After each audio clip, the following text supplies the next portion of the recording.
Welcome to smart education X Y Z. आज हम बच्चों कक्षा 10 की जो हिंदी विषय है उसका मॉडल पेपर 4 है संजीव देशवर का, उसके बारे में डिस्कस करेंगे। चलो स्टार्ट करते हैं आज की वीडियो। आज का पहला सवाल है, इसके अंदर हमें बहुविकल्पिक प्रश्न दे रखे हैं 15। प्रत्येक प्रश्न 1 नंबर का है, यानी टोटल हमसे 15 नंबर के एबेसडे पूछे जाएंगे। चलो एक एक करके सभी सवालों को हल करने का प्रयास करते हैं।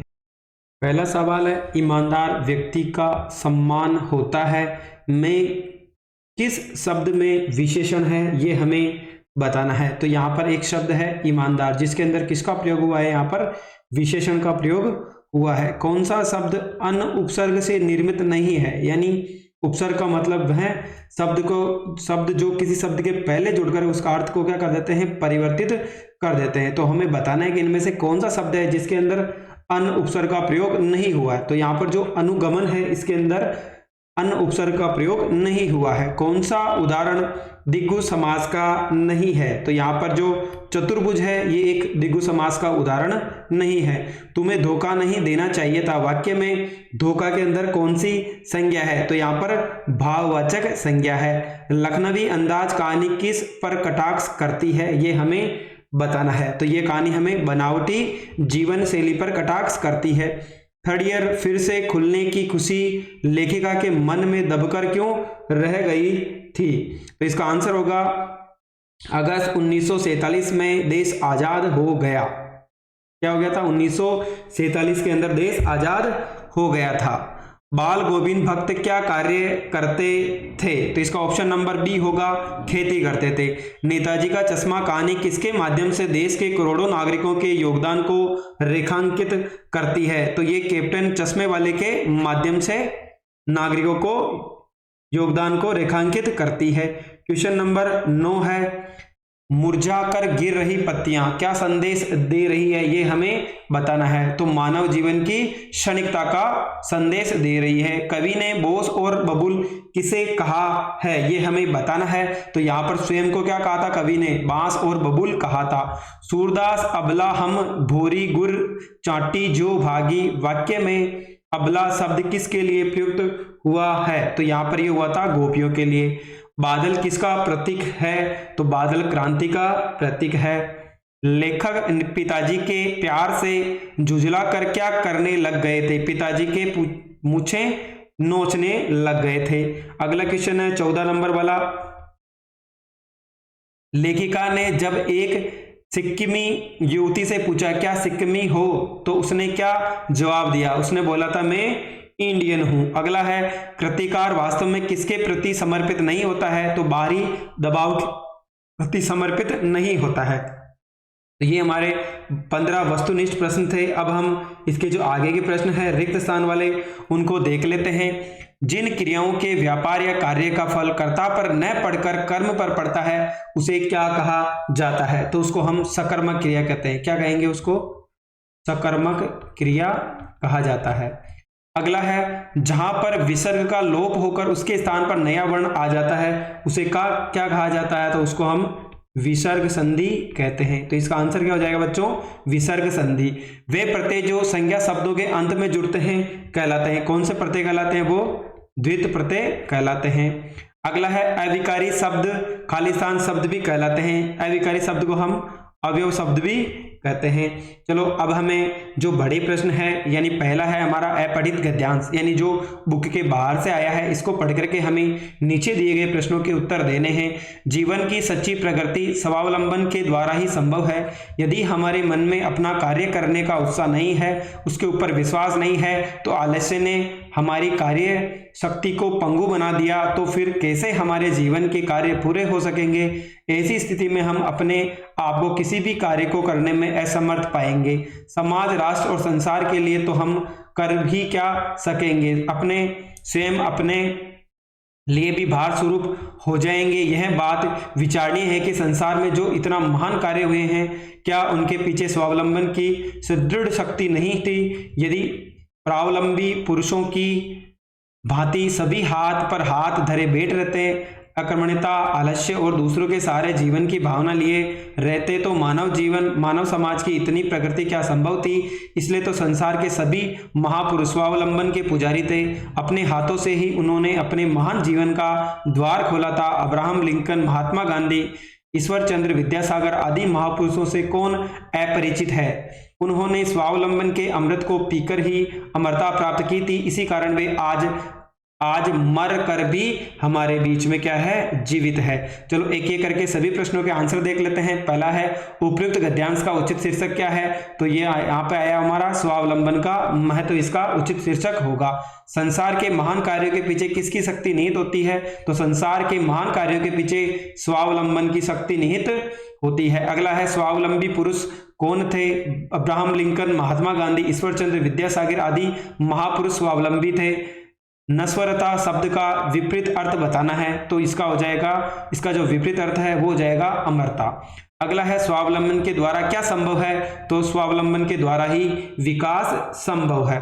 अगला है परावलंबी पुरुष की प्रवृत्ति कैसी होती है, तो परावलंबी पुरुष की प्रवृत्ति अकर्मण्यता की होती है, यानी उसकी प्रवृत्ति किस प्रकार की होगी, अकर्मण्यता की प्रवृत्ति होगी। चलो अगला देख लेते हैं। आगे का मैं पद्यांश दिया है, ये भी क्या है, एक अपठित पद्यांश है, यानी हमारी बुक से बाहर से आया हुआ है। चलो पढ़ लेते हैं। रणबेरी सुन कहे विदा विदा, जब सैनिक पुलक रहे होंगे, हाथों में कुमकुम थाल लिए, कुछ जल कण ढुलक रहे होंगे, कर्तव्य प्रेम की उलझन में पद भूल न जाना, पथिक ही वेदी पर बेटा महाकाल, जब नर बलि चढ़ाकर रहा होगा, बलिदानी अपने ही कर से निज मस्तक बढ़ा रहा होगा, उस बलिदान प्रतिष्ठा में पद भूल न जाना, पथिक कहीं कुछ मस्तक कम पढ़ते होंगे, जब महाकाल की माला में मां मांग रही होती आहुति, जब स्वतंत्रता की ज्वाला में पल भर भी पड़ असमंजस में, पथ भूल न जाना पथिक कहीं। तो ये हमारा एक पद्यांश था, जिसके आधार पर हमें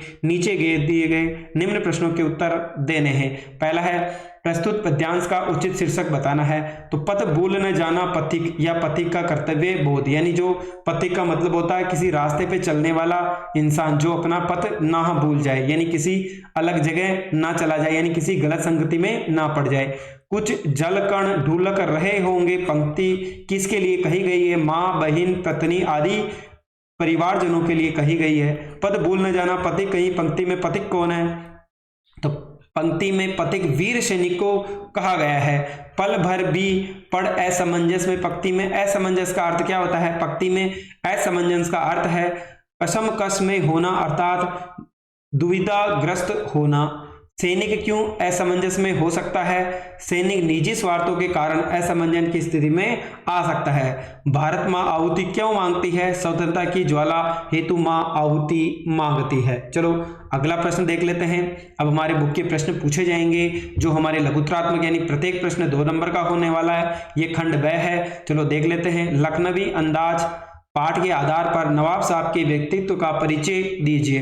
प्रस्तुत व्यंग्यात्मक कहानी के प्रमुख पात्र नवाब साहब के व्यक्तित्व में अनेक विशेषताएं समाई हुई है। वे मिलनसरिता से रहित, सनकी स्वभाव वाले, अखड़ दिखाने वाले, झूठी शान शौकत का दिखावा करने वाले अथवा नवाबी नफासत व नजाकत से पूरित व्यक्ति थे। अगला है मजहब के प्रति समर्पित बिस्मिल्लाह खां काशी से बाहर होने पर बाबा विश्वनाथ के प्रति अपनी श्रद्धा किस प्रकार व्यक्त करते थे। तो इसका जो आंसर होगा, मजहब के प्रति समर्पित बिस्मिल्लाह खां काशी से बाहर होने पर बाबा विश्वनाथ और बालाजी के मंदिरों की दिशा की ओर मुंह करके बैठते थे और कुछ क्षण के लिए वे उसी ओर शहनाई को घुमाकर बजाते थे। इस तरह वे शहनाई वादन के माध्यम से अपनी आस्था और श्रद्धा प्रकट करते थे। बिस्मिल्लाह खान बहुत ही फेमस, यानी बहुत ही ज्यादा फेमस इंसान थे जो शहनाई के लिए जाने जाते हैं। आ येसु कहा कहिए किन मोही, श्री राम की इस बात को सुनकर परशुराम ने प्रतिक्रिया स्वरूप क्यों कहा। तो श्री राम की सेवक वाली बात सुनकर परशुराम ने प्रतिक्रिया स्वरूप कहा कि जिसने शिव धनुष को तोड़ा है वह साहस ब्राहु के सम्मान मेरा दुश्मन है, उसे इस राज समाज से स्वयं अलग हो जाना चाहिए, अन्यथा यहाँ उपस्थित सभी राजा मारे जाएंगे। इसके बारे में कहा था, क्योंकि श्री कृष्ण ने यहाँ पर बात की जा रही है कि जो श्री राम थे उन्होंने जो परशुराम जी का धनुष था उसको तोड़ दिया था। संगतकार जैसे व्यक्ति संगीत के अलावा किन किन क्षेत्रों में दिखाई देते हैं। संगतकार का मतलब होता है जो संगीत गाता है उसके साथ जो पीछे लोग गाते हैं उसका साथ देते हैं, वो संगतकार कहलाते हैं। संगतकार जैसे व्यक्ति संगीत के अलावा बड़े बड़े नेताओं, अभिनेताओं और संत महात्माओं के साथ भी इसी प्रकार का सहयोग करते दिखाई देते हैं। ये सभी सहायक के रूप में कार्य करते हुए अपने अपने नेताओं, अभिनेताओं और संत महात्माओं को महत्व बढ़ाने में लगे रहते हैं। अगला क्वेश्चन है हमारा, मैं क्यों लिखता हूं। प्रश्न के उत्तर में लेखक क्या कारण बताता है। लेखक स्वयं जानना चाहता है कि वह क्यों लिखता है। इसका उत्तर देना कठिन है, लेकिन लिखकर ही कोई लेखक अपने मन की व्यवस्था को प्रकट करता है और आकुलता से मुक्त हो जाता है। कुछ संपादकों के आग्रह से, प्रकाशक के तकाजे से और आर्थिक आवश्यकता से भी लिखा जाता है, परंतु इसका संबंध आत्मिक अनुभूति से अधिक रहता हो और यही इसका मूल कारण है। अगला है, भोलानाथ भयभीत होकर बाग से क्यों भागा। एक दिन भोलानाथ साथियों के साथ आम के बाग में आम तोड़ने गया, तभी आंधी और बरसात होने लगी। उस दिन खूब मूसलाधार बरसात हुई। बरसात रुकने के बाद बाग में बहुत सारे बिच्छू निकल गए, जिन्हें देखकर भोलानाथ भयभीत होकर वहां से भाग गए थे, यानी बिच्छू को देखकर वो वहां से भाग गए। अगला है, आंखें फेर लेना मुहावरे का क्या अर्थ है, यानी दृष्टि हटा लेना, यानी किसी से नजर चुरा लेना।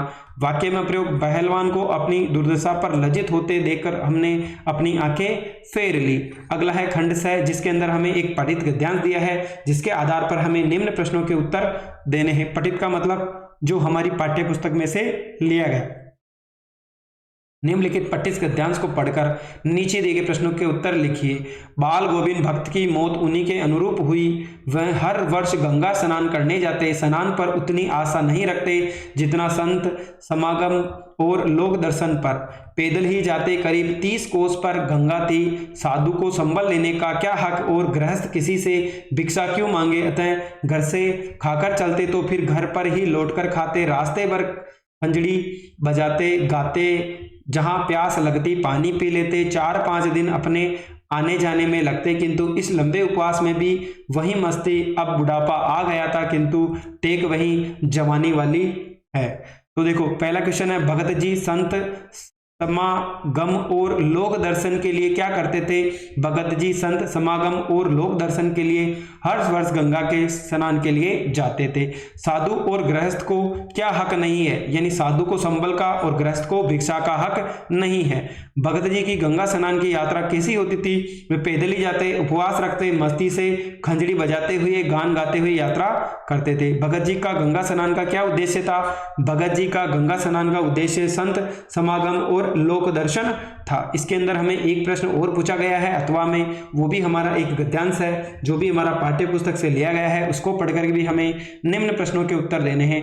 आज पीछे मुड़कर देखती हूं तो इतना तो समझ में आता ही है, क्या तो उस समय मेरी उम्र थी और क्या मेरा भाषण रहा होगा। ये तो डॉक्टर साहब का स्नेह था जो उनके मुंह में प्रशंसा बनकर बह रहा था, या यह भी हो सकता है कि आज से 50 साल पहले अजमेर जैसे शहर में चारों ओर से उमड़ती भीड़ के बीच एक लड़की का बिना किसी संकोच और झिझक के यूं धुआंधार बोलते चले जाना ही इसके मूल में रहा हो।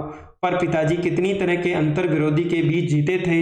एक और विशिष्ट बनने और बनाने की प्रबल लालसा, तो दूसरी ओर अपनी सामाजिक छवि के प्रति भी उतना ही सजगता। पर क्या संबंध, क्या यह संभव है। क्या पिताजी को इस बात का बिल्कुल भी एहसास नहीं था। इन दोनों का तो रास्ता ही टकराव का है।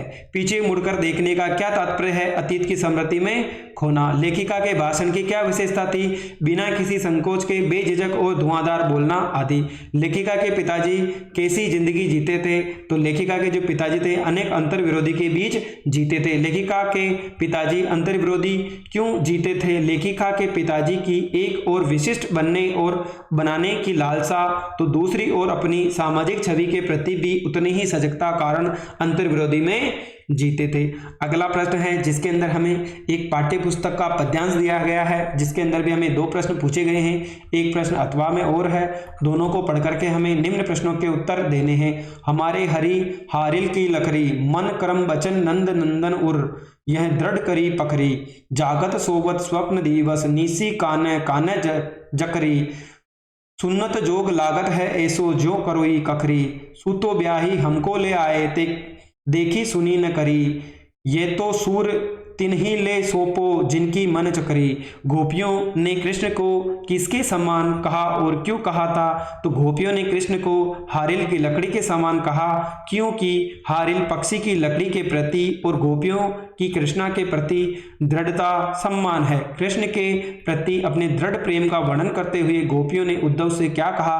गोपियां उद्धव से कहती है कि हे उद्धव, हमने मन, वचन और कर्म से नंद नंदन रूपी लकड़ी को अर्थात कृष्ण के रूप में और उनकी स्मृति को अपने मन द्वारा कसकर पकड़ लिया है। ये उद्धव ने कृष्ण के बारे में कहा था। गोपियों को उद्धव द्वारा, चलो पहले इसका प्रश्न देख लेते हैं क्या लिखा हुआ है। का जो प्रश्न है वो, गोपियों को उद्धव द्वारा दिया गया योग संदेश कैसा लगता है और क्यों? गोपियों को उद्धव द्वारा दिया गया योग संदेश कड़वी जैसे अप्रिय और कष्टदायक लगता है, क्योंकि यह संदेश गोपियों के मन को निराशा और कष्ट से भर रहा है।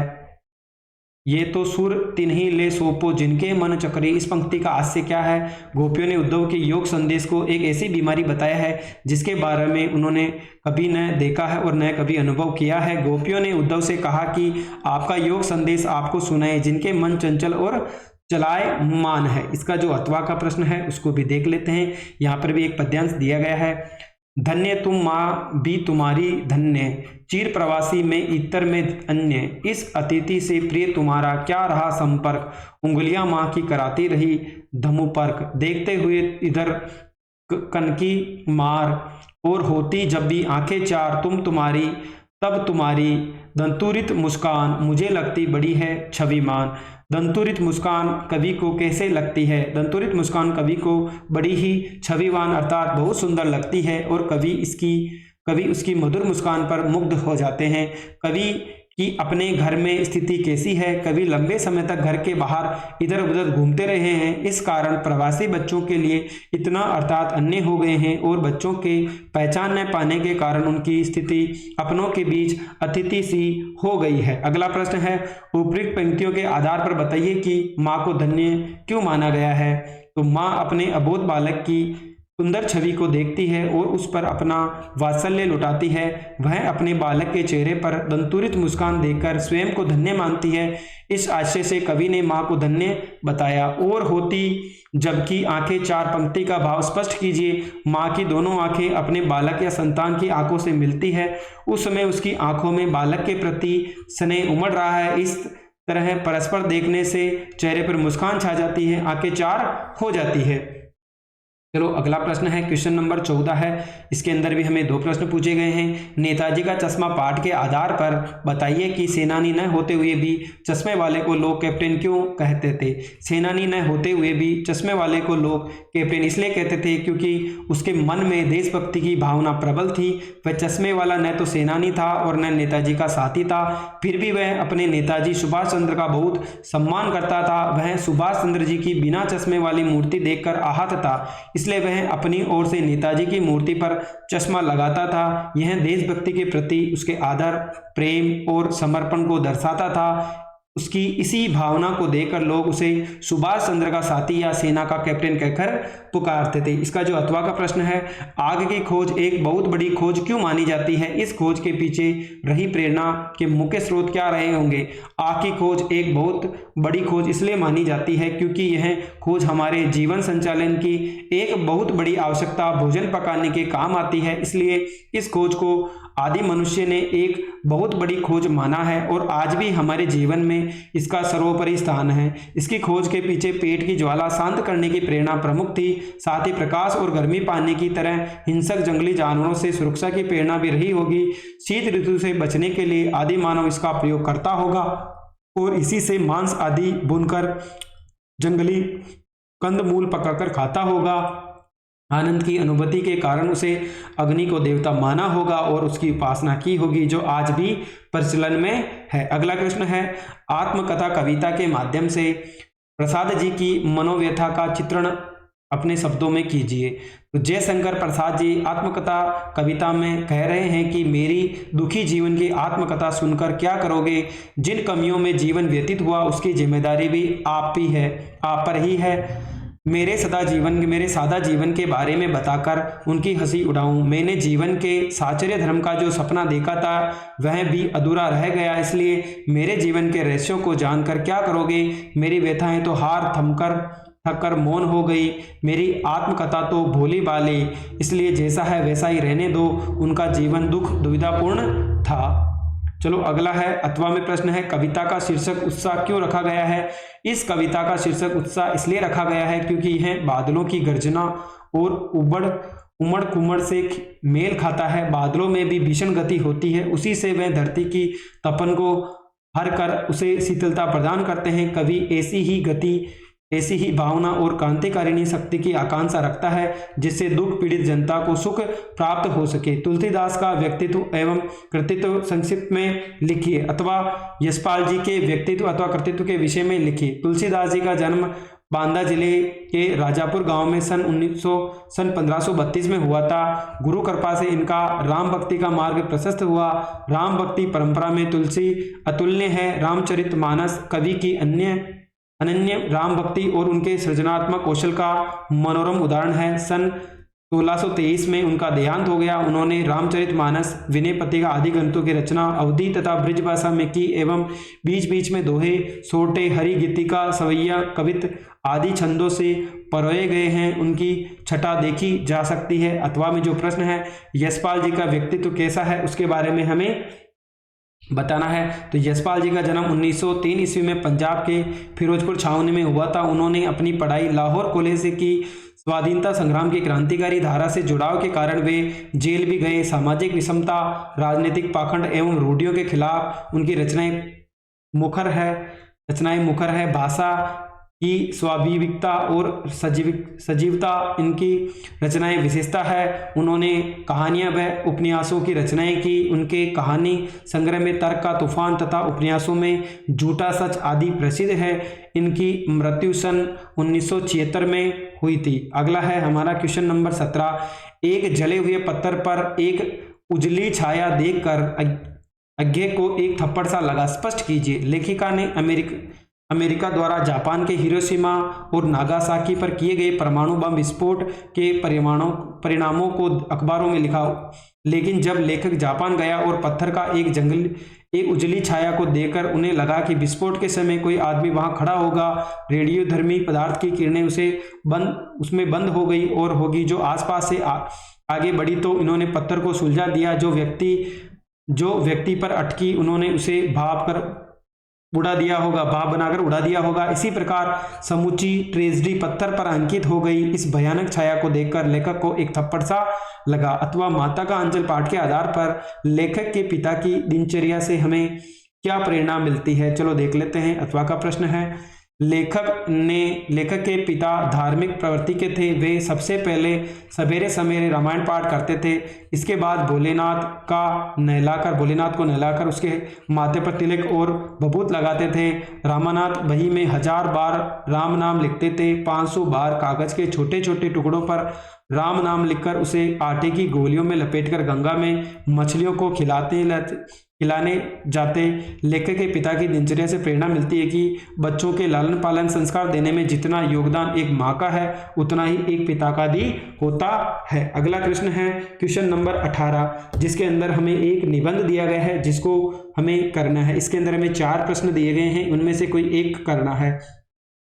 पहला है बढ़ते हुए फैशन का दुष्प्रभाव। इसके अंदर हमें टॉपिक कौन कौन से लेने हैं? प्रस्तावना, फैशन परस्ती का प्रचलन, आधुनिक फैशन के प्रकार एवं बदलता रूप, फैशन का समाज पर प्रभाव और उपसंहार। दूसरा टॉपिक है मानव के लिए विज्ञान वरदान है या अभिशाप। इसके बारे में बताना है। प्रस्तावना, विज्ञान के बढ़ते कदम कौन कौन से हैं, विज्ञान मानव के लिए वरदान है या नहीं है, विज्ञान मानव के लिए क्या अभिशाप है, और लास्ट में हो जाएगा उपसंहार, मेरी अविस्मरणीय यात्रा। इसके अंदर भी हमें प्रस्तावना लिखना है, यात्रा कहाँ से प्रारंभ हुई, शिमला का वर्णन करना है, यात्रा का मनुष्य जीवन में क्या महत्व है, और उपसंहार कंप्यूटर का क्या महत्व है। इसकी प्रस्तावना, कंप्यूटर शिक्षा की आवश्यकता क्यों है, कंप्यूटर के चमत्कार कौन कौन से हैं, कंप्यूटर शिक्षा के क्या क्या लाभ है, और साथ ही हमें जो हमारा टॉपिक है वो हो जाएगा उपसंहार। बढ़ते हुए फैशन का दुष्प्रभाव, इसके ऊपर हम एक निबंध देखते हैं। तो हमें क्या क्या लिखना है एक बार देख लेते हैं। देखो, पहला है प्रस्तावना। शब्दकोश में फैशन का अर्थ होता है कि ढंग या शैली, लेकिन लोक व्यवहार में परिधान शैली अर्थात वस्त्र पहनने की कला को फैशन कहते हैं। मनुष्य अपने आप को सुंदर दिखाने के लिए फैशन का प्रयोग करता है। कोई भी व्यक्ति गोरा हो या काला, मोटा हो या पतला, नवयुवक हो या प्रौढ़, सभी का कपड़ा पहनने का अपना अपना ढंग होता है। फैशन मर्यादा में रहे, व्यर्थ उत्तेजना पैदा न करे तो वह सराहनीय है। तब तक कलाकारों, छवियों और चित्रकारों के कलाबोध और समाज के सौंदर्य का प्रभावी अंग होता है। किंतु यदि फैशन केवल प्रदर्शन बन जाए तो देश काल के अनुरूप न हो तो अमंगलकारी भी हो जाता है। अगला है फैशन परस्ती का प्रचलन। 20वीं शताब्दी में जैसे ही पाश्चात्य सभ्यता का असर हुआ, यानी पाश्चात्य सभ्यता आई थी, वैसे ही हमारे खान पान व रहन सहन में बदलाव आया, परंतु मुख्य बदलाव हमारे पहनावे, शिक्षा और बोलचाल में आया। हमारे अभिनेता जो महंगे पैंट, शर्ट, कोट, टाई और जूते पहनते हैं, उनका अनुगमन आज का शिक्षित पुरुष वर्ग कर रहा है। उसी दूसरी ओर फिल्म जगत में अभिनेत्रियां जिस प्रकार से वस्त्र पहनती है, उसका अनुकरण युवतियां कर रही है। इसी प्रकार बढ़ते फैशन के प्रभाव से हमारा समाज निरंतर प्रभावित हो रहा है। अगला है हमारा आधुनिक फैशन के प्रभाव और बदलता स्वरूप। आधुनिक समय में फैशन के विविध रूप नजर आ रहे हैं। फैशन और फिल्म उद्योग के अभिनेता और अभिनेत्रियां जिस प्रकार का विज्ञापन करते हैं, उसी प्रकार के फैंसी वस्त्र युवा पीढ़ी पहनने लगी है। फैशन का प्रदर्शन, सौंदर्य प्रसाधन का प्रयोग आज आम बात हो गई है। जीवन की अनेक क्रियाएं जैसे वार्तालाप, नाचना, खाना पीना और रहन सहन भी फैशन के हिसाब से हो गया है। इस फैशन में माता पिता, भाई बहन, गुरु शिष्य, समाज के रिश्तों में भी बदलाव आ रहा है। पुरानी पीढ़ी इस फैशन का विरोध करती है, फिर भी युवा पीढ़ी इसे जरूरी मानकर निरंतर इसे अपनाती जा रही है। फैशन का समाज पर क्या प्रभाव है? जैसे जैसे लोगों और संस्कृति का रवैया बदल रहा है, वैसे वैसे फैशन भी अपना रूप बदल रहा है। हर कोई अपने समाज एवं सामाजिक माहौल के अनुरूप एक फैशन प्रवृत्ति अपना रहा है। भारतीय संस्कृति की फैशन प्रवृत्ति काफी समृद्ध है। यहाँ प्रत्येक राज्य की अपनी विशिष्ट वेशभूषा और पारंपरिक पोशाक है। भारत में लोग ऐसे कपड़े पहनते हैं जो विशेषतः अवसरानुकूल होते हैं, यानी अवसर पर पहने जाते हैं। कुछ हद तक पाश्चात्य संस्कृति का भी प्रभाव देखा जा सकता है। ये कहना गलत नहीं होगा कि फैशन ने समाज को एक विशेष पहचान दी है। अंतिम है उपसंहार। फैशन व्यक्ति के जीवन में एक महत्वपूर्ण भूमिका निभाता है। व्यक्ति जो कुछ भी पहनता है वह उसके समाज, संस्कृति, धर्म और कार्यशैली को दर्शाता है। इस प्रकार फैशन अब मानव जीवन का एक अभिन्न अंग बन गया है। अगला प्रश्न है 19 नंबर, जिसके अंदर हमें एक एप्लीकेशन लिखनी है। अपने आप को राजकीय उच्च माध्यमिक विद्यालय मंदसौर, यानी आपको राजकीय माध्यमिक विद्यालय मंदसौर का छात्र क्या मानना है?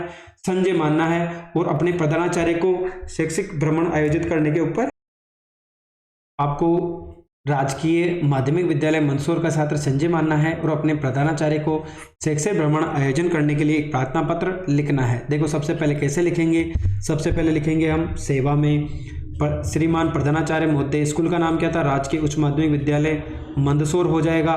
शैक्षणिक भ्रमण के संदर्भ में महोदय, आपको यहाँ पर आप जो शैक्षिक भ्रमण में जाना चाहते हैं उसके बारे में संक्षिप्त में वर्णन करना है। निवेदन है कि हमारी कक्षा के सभी छात्र शैक्षणिक भ्रमण पर जाना चाहते हैं। गत वर्ष भी हमारी सभी सहपाठी शैक्षणिक भ्रमण पर गए थे। इससे हमारा ज्ञानवर्धन तो होता ही है, साथ ही अन्य क्षेत्रों की विविधता का साक्षात अनुभव प्राप्त होता है। हम इस बार आगरा, मथुरा, वृंदावन का भ्रमण करना चाहते हैं।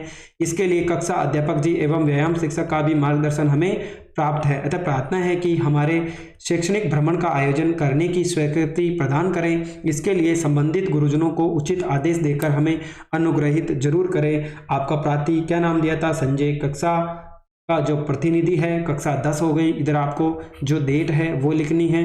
अथवा के अंदर एक और प्रश्न है, आप आगरा निवासी मनोहर हो, यानी आप आगरा के निवासी मनोहर हो, अजमेर में अध्ययन कर रहे अपने भाई प्रभाकर को, यानी अजमेर में आपका भाई प्रभाकर है जो पढ़ाई कर रहा है, जिसमें अध्ययन के साथ साथ खेलों में भी भाग लेने की सलाह दीजिए। यानी आपका जो भाई है जिसका नाम प्रभाकर है वो अजमेर के अंदर पढ़ाई कर रहा है और आप स्वयं आगरा के निवासी मनोहर हो। अपने भाई प्रभाकर को एक पत्र लिखना है कि आपको अध्ययन के साथ साथ खेलों पे भी उचित ध्यान देना चाहिए।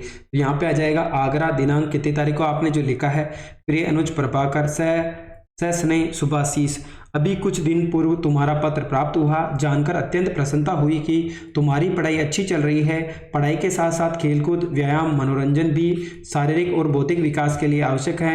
ये अच्छी बात है कि तुम्हारे विद्यालय में खेलकूद अनिवार्य कर रखे हैं। तुम्हें भी अध्ययन के साथ साथ खेलों में भी भाग लेना चाहिए। इससे तुम्हारा सर्वांगीण विकास होगा, यानी तुम्हारा पूरा विकास हो जाएगा। अंत में मेरा यही कहना है कि कक्षा में ध्यान लगाकर सुनना तथा पढ़ाए हुए पाठ को अच्छी तरह से पढ़कर याद करना, साथ ही खेलों में भी अवश्य भाग लेना, प्रश्नोत्तर अवश्य देना, यानी प्रश्न का उत्तर अवश्य दें। साथ ही तुम्हारा शुभेच्छु, आपका नाम क्या हो जाएगा? मनोहर। विद्यालय के वार्षिक उत्सव के अवसर पर विद्यार्थियों द्वारा निर्मित हस्तकला की वस्तुओं की प्रदर्शनी के प्रचार हेतु 25 से 50 शब्दों में आपको एक विज्ञापन लिखना है, यानी वार्षिक उत्सव के बारे में आपको एक विज्ञापन लिखना है। तो देखो साहब पे यहाँ पे आपको बढ़ा के लिख देना है कि सुनहरा मौका, हस्तकला की भव्य प्रदर्शनी आपकी हेडिंग हो जाएगी। महात्मा गांधी राजकीय माध्यमिक विद्यालय का वार्षिक उत्सव दिनांक 21 जनवरी को संपन्न होगा, उपरांत 2 बजे सायं 6 बजे तक होगा। इस अवसर पर विद्यालय के विद्यार्थियों के द्वारा निर्मित हस्तकला की अनेक सुंदर एवं कलात्मक वस्तुओं की प्रदर्शनी लगाई जाएगी। इसमें अधिकाधिक जनों से भाग लेने का विनम्र अनुरोध है। कृपया पधार कर विद्यार्थियों का उत्साहवर्धन जरूर करें। साथ में प्रदर्शन